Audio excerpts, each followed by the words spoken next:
அன்னைக்கு நல்லா ஜோரா மழை பெஞ்சிட்டு இருக்கும்போது ஒரு மரத்துக்கடியில மாமியார் பையன் மருமகன்னு 3 பேரும் அழுதுகிட்டு நின்னுட்டு இருக்காங்க.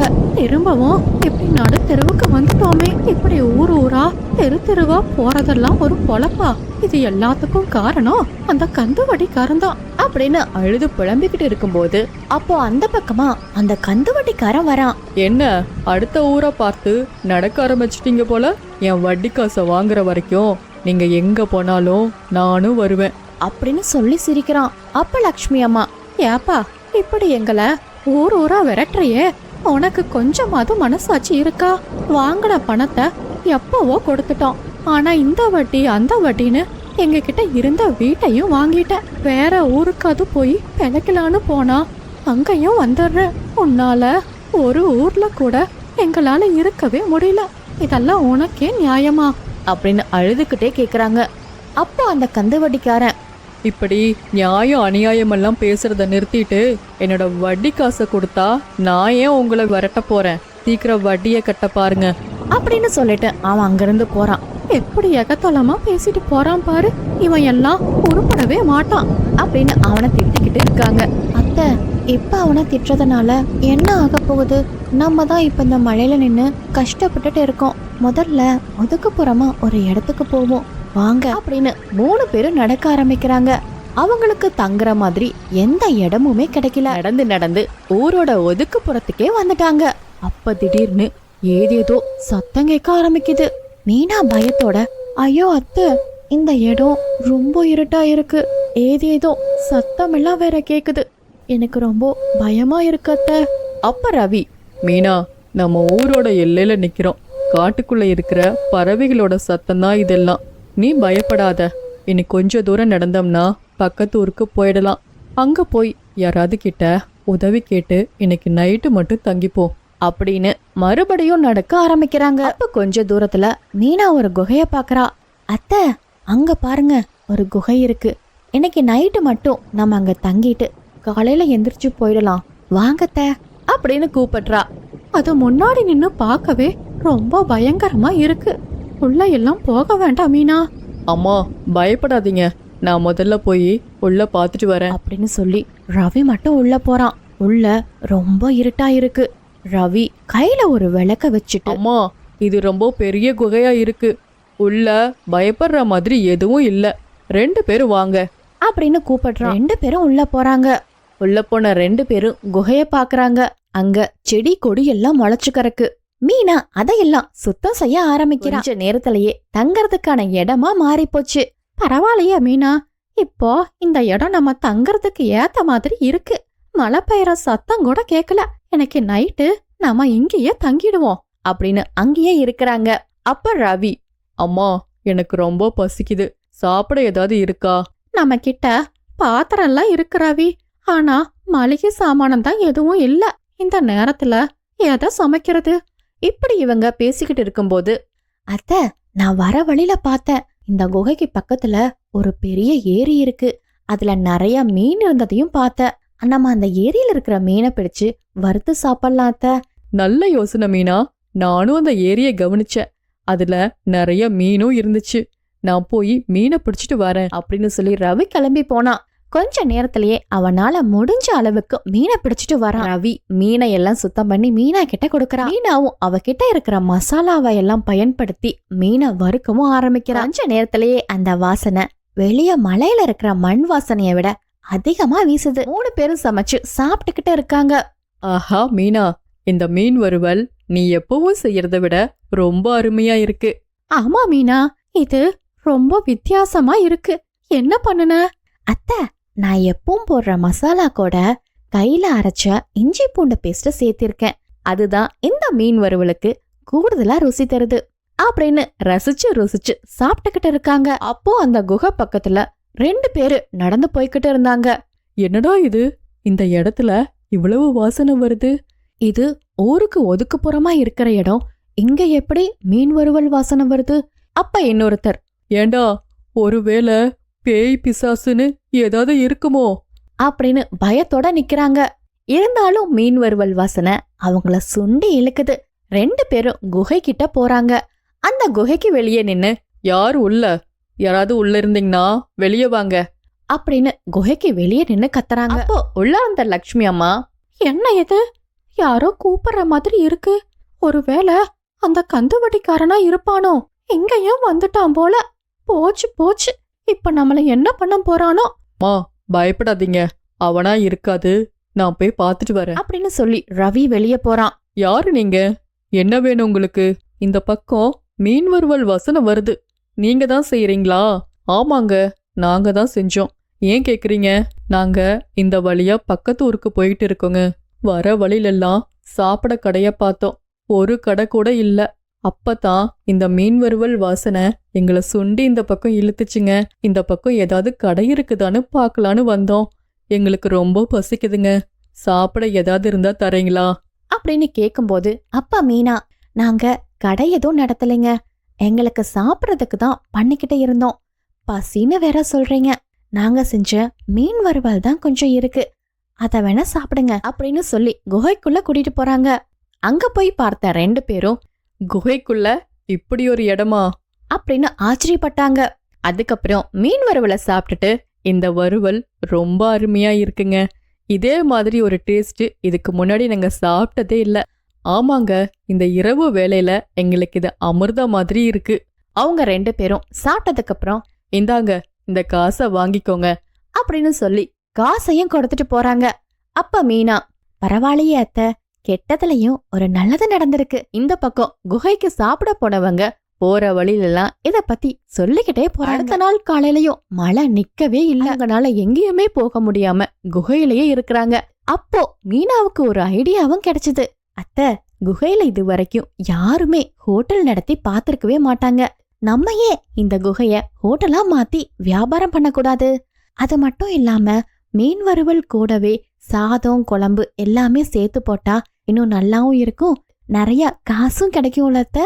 இந்த யோசனை அருமையாதான் மீனா இருக்கு, நம்ம கண்டிப்பா பண்ணுவோம் அப்படின்னு கையில இருக்கிற கொஞ்சம் காசை வச்சு அந்த குகைய சின்ன ஹோட்டலா மாத்துறாங்க. இத கேள்விப்பட்ட மக்கள் எல்லாம் ஏற்கனவே வழிபோக்கர்கள் சொன்னதை வச்சு மீன் வறுவல் ருசிக்கலான்னு மழைய கூட பொருட்படுத்தாம குடும்பத்தோட அவங்க அந்த கடைக்கு வர ஆரம்பிக்கிறாங்க. கொஞ்ச நாள்லயே அந்த ஹோட்டலும் பக்கத்து ஊர் வரைக்கும் பிரபலமாகுது.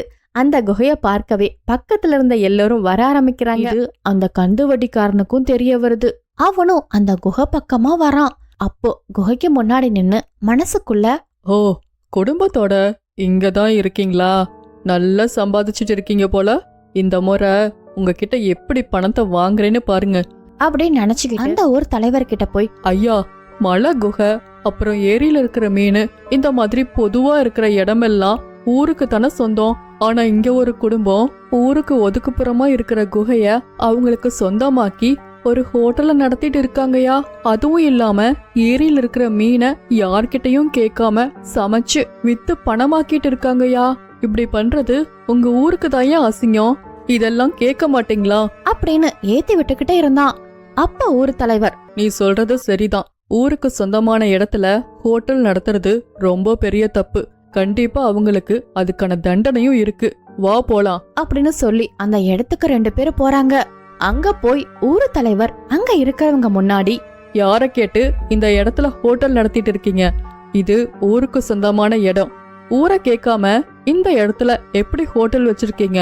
அதுவும் இல்லாம ஏரியில் இருக்கிற மீனை எல்லாம் எடுத்து உங்க இஷ்டத்துக்கு வியாபாரம் பண்ணிக்கிட்டு இருக்கீங்க, இதுக்கெல்லாம் என்ன தண்டனைன்னு தெரியுமா?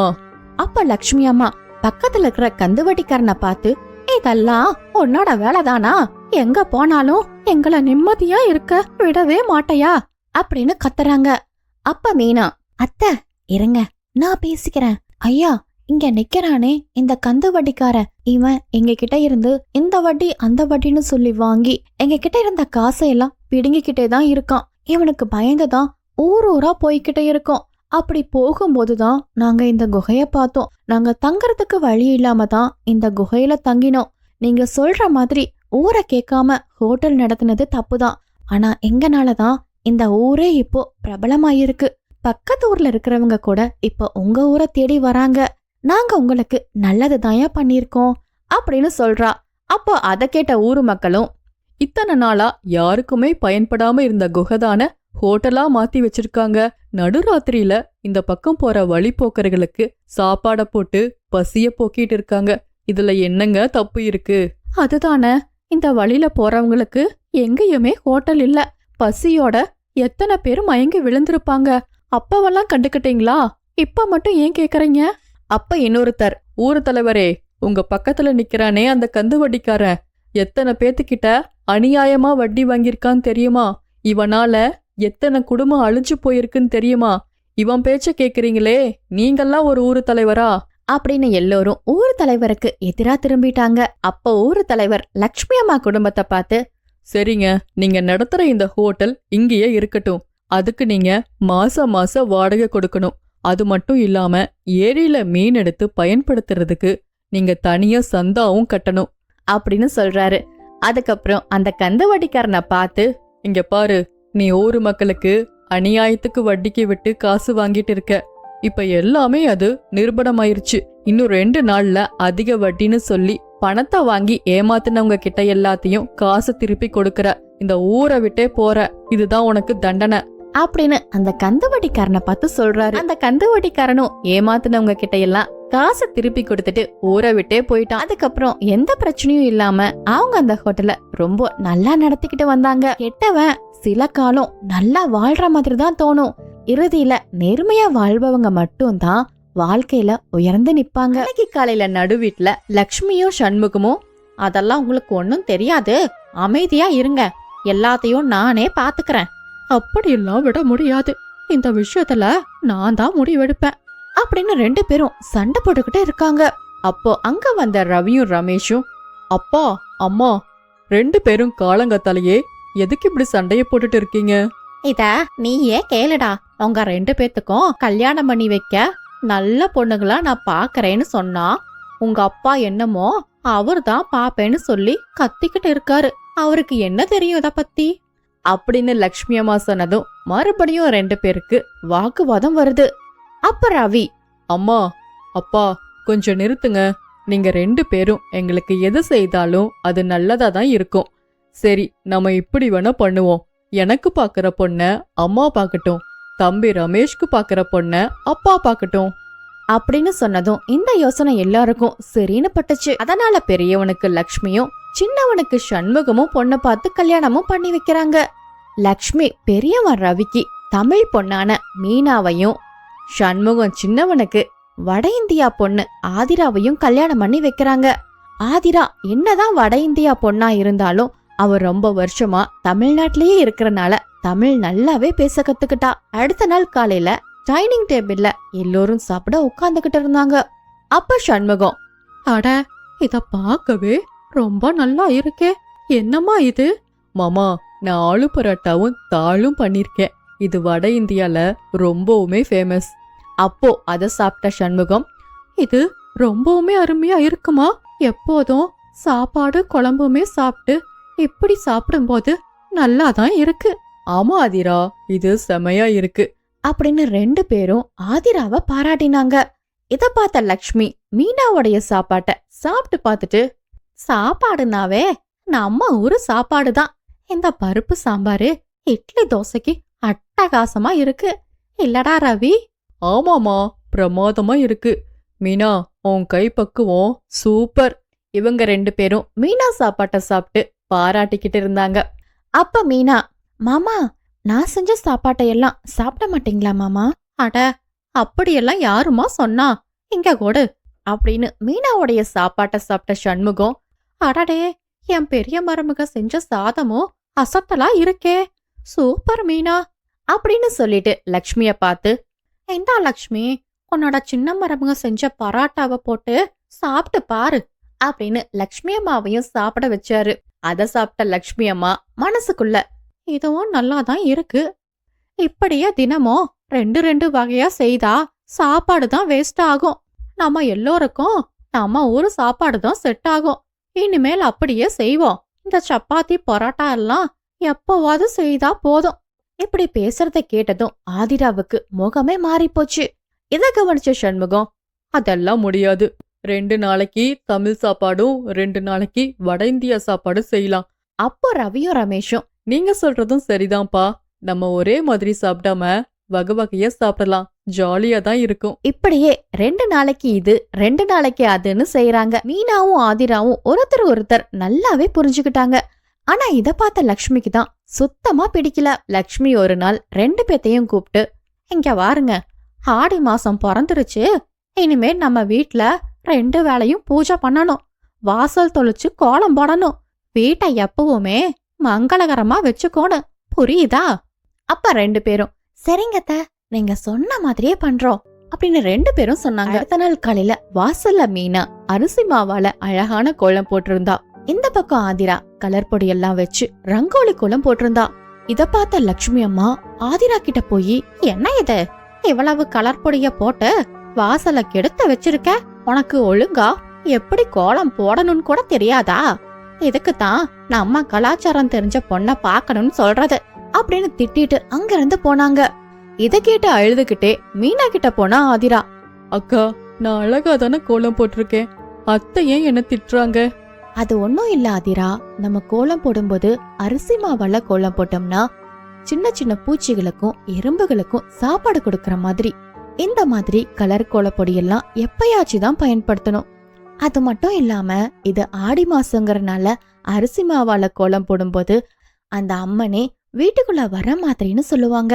அதனாலதான் அத்தை அப்படி கோவப்பட்டாங்க, நீ தப்பா எடுத்துக்காத ஆதிரா அப்படின்னு சொல்லி சமாதானமும் படுத்தினா. இப்படியே ஆதிரா எல்லா வேலையும் கேட்டு கேட்டு பழகிக்கிட்டே இருந்தா. ஆனா லக்ஷ்மி தான் என்ன செய்தாலும் ஆதிராவை திட்டிக்கிட்டே இருந்தாங்க. ஒரு நாள் லக்ஷ்மியோட அக்கா வீட்டுக்கு வந்திருந்தாங்க.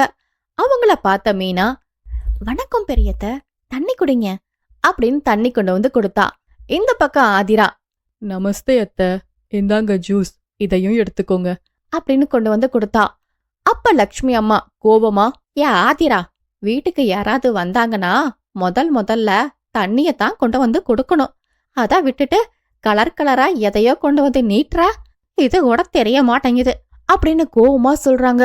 அப்ப லக்ஷ்மியோட அக்கா, அட இதுல என்ன இருக்கு லக்ஷ்மி, அவளோட வழக்கப்படி குடிக்க எது நல்லா இருக்கோ அதை எடுத்துட்டு வந்து கொடுக்கறா, இதுக்கு ஏன் கத்தற அப்படின்னு சொல்லிட்டு இந்த பக்கம் மருமக 2 பேரையும் பார்த்து, அம்மாடி மருமகளுக்குலா, நான் உங்களை பார்க்கத்தான் வந்தேன், ஒரு வாரம் இங்கதான் உங்க கூடயே இருக்க போறேன் அப்படின்னு சொல்லிட்டு ஆதிரா கிட்ட, அப்புறம் ஆதிரா, உன்னோட இந்த உடுப்பு எனக்கு ரொம்பவுமே பிடிச்சிருக்கு, இந்த ட்ரெஸ்ல நீ ரொம்ப அழகா இருக்க, ஆமா இந்த ட்ரெஸ்ஸா இது உங்க வழக்கத்துல எப்படி சொல்லுவீங்க அப்படின்னு ஆதிராவுடைய பழக்க வழக்கத்தை பத்தி கேட்டு தெரிஞ்சுக்கிட்டு இருந்தாங்க.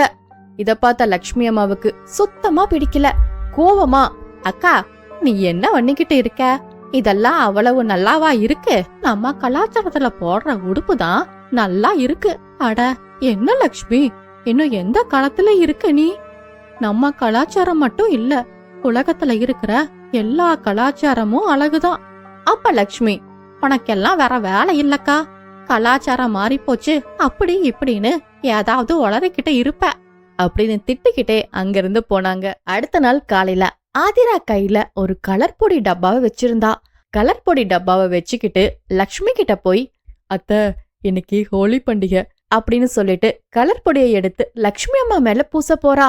அத தட்டி விட்ட லக்ஷ்மி அம்மா, ஐய என்ன இது, என்னத்தையோ கொண்டு வந்து என் மேல பூச பாக்குற அப்படின்னு கத்தும்போது எல்லோரும் அங்க வராங்க.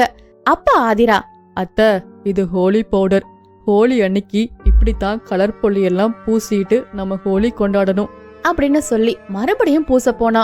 அட அங்கேயே நில்லு, எதையோ கொண்டு வந்து என் மூஞ்சில பூச பாக்குறையா, இதுக்குதான் நம்ம கலாச்சாரம் தெரிஞ்ச பொண்ண கல்யாணம் பண்ணணுங்கிறது, இப்ப பாரு இவ எதையோ கொண்டு வந்து என் மூஞ்சில பூச பாக்குறா அப்படின்னு ரொம்ப கோவமா திட்டுறாங்க. இத கேட்ட ஆதிரா அழுதுகிட்டே அங்கிருந்து போறா. அப்போ லக்ஷ்மியோட அக்கா, என்ன லக்ஷ்மி, உனக்கு கிறுக்கு கீது புடிச்சு போச்சா, நம்ம கலாச்சாரத்துல எப்படி பொங்கல் தீபாவளின்னு கொண்டாடுறோம்லோ அதே மாதிரி அவங்க ஹோலி பண்டிகைய கொண்டாடுறாங்க, உனக்கு இது தெரியாட்டியும் பரவாயில்ல, அதுக்காக இப்படியா அவளை திட்டுவ அப்படின்னு பயங்கரமா திட்ட ஆரம்பிச்சுட்டாங்க. இதையெல்லாம் பார்த்த சண்முகமும், லக்ஷ்மி அவன் ஊ வீட்டு மருமக ஆயிட்டாங்கிறதுக்காக அவ எல்லாத்தையும் மாத்திக்கணும்னு அவசியம் இல்ல, அவளுக்கு நம்ம கலாச்சாரம் பத்தி தெரியாட்டியும் கூட கொஞ்சம் கொஞ்சமா கேட்டு பண்ணிக்கிட்டு தானே இருக்கா, சீக்கிரமா அவ எல்லாத்தையும் கத்துப்பா, அது மட்டும் இல்ல உனக்காக எல்லாத்தையும் அவ மாத்திக்கிறப்போ நீ ஏன் லக்ஷ்மி மாத்திக்க கூடாது? அப்படின்னு கோவமா கேட்டாரு. அப்ப மீனா, அத்தை, நீங்க என்னதான் அவளை திட்டிக்கிட்டே இருந்தாலும் அவளுக்கு உங்க மேல நிறைய பாசம் இருக்கு. அதனால தான் அவளுடைய பண்டிகைய முதல்ல உங்க கூட கொண்டாடணும்னு சொல்லிட்டு ஆசையா வந்தா. அவளை போய் திட்டிட்டீங்களே. அப்ப ரமேஷும், ஆமாமா, ஆதிராவுக்கு உங்களை ரொம்பவுமே பிடிக்கும். அவ ஒரு நாள் கூட அத்தை என்னை திட்டிக்கிட்டே இருக்காங்க, நம்ம தனியா போகலான்னு சொன்னதே இல்ல. எப்படியும் அத்தைக்கு ஒரு நாள் என்ன பிடிக்கும் அப்படின்னு சொன்னவமா அப்படின்னு ஒருத்தர் மாத்தி மாத்தி சொல்லி லக்ஷ்மி பண்ண தப்ப லக்ஷ்மிக்கு புரிய வச்சாங்க. தன்னோட தப்ப புரிஞ்சுக்கிட்ட லக்ஷ்மி ஆதிரா கிட்ட போய், என்ன மன்னிச்சுடு ஆதிரா, நீ நான் பார்த்த பொண்ணு இல்லைங்கிறனாலதான் அவன் மேல நான் தேவையில்லாம நிறைய கோபப்பட்டேன். உன் கலாச்சாரம் எனக்கு பிடிக்காமையெல்லாம் இல்ல, ஏதோ ஒரு பிடிவாதத்துல அதை ஏத்துக்க எனக்கு மனசு வரல. அதனாலதான் உன்கிட்ட கோபமாவே நடந்துக்கிட்டேன். என்ன மன்னிச்சுடு ஆதிரா. இனிமேல் நீ உன் இஷ்டத்துக்கு இந்த வீட்ல இருக்கலாம், நான் உன்னை எதுவுமே சொல்ல மாட்டேன் அப்படின்னு லக்ஷ்மி அம்மா தன் தப்ப புரிஞ்சு ஆதிரா கிட்ட நல்லபடியா பேசினாங்க. அப்படியா அத்தை? அப்ப நம்ம எல்லாரும் சேர்ந்து ஹோலி பண்டிகை கொண்டாடலாமா? கண்டிப்பா ஆதிரா, எல்லாருமே சேர்ந்து கொண்டாடலாம். கொஞ்ச நாள்லயே ஆதிராவும் அவ பேசுறது, சாப்பாடு செய்யறது, வீட்டை பாத்துக்கிறதுன்னு நம்ம கலாச்சாரத்துல இருக்கிற மாதிரியே எல்லாத்தையுமே கத்துக்கிட்டா. அத பார்த்த லக்ஷ்மி மனசுக்குள்ள, பரவாயில்லையே, சீக்கிரமா இவ எல்லாத்தையும் கத்துக்கிட்டா அப்படின்னு ஆச்சரியமா பாக்குறாங்க. அதுக்கப்புறம் ஆதிராவ திட்டுறதே இல்ல. எந்த ஊரு மருமகளா இருந்தா என்ன, எந்த பாஷை பேசுற மருமகளா இருந்தா என்ன, புகுந்த வீட்டை தன்னோட வீடுன்னு நினைச்சு அன்போடும் பொறுப்போடும் கவனிக்கிற ஒவ்வொரு பெண்ணும் அந்த வீட்டோட சிறந்த மருமக தான்.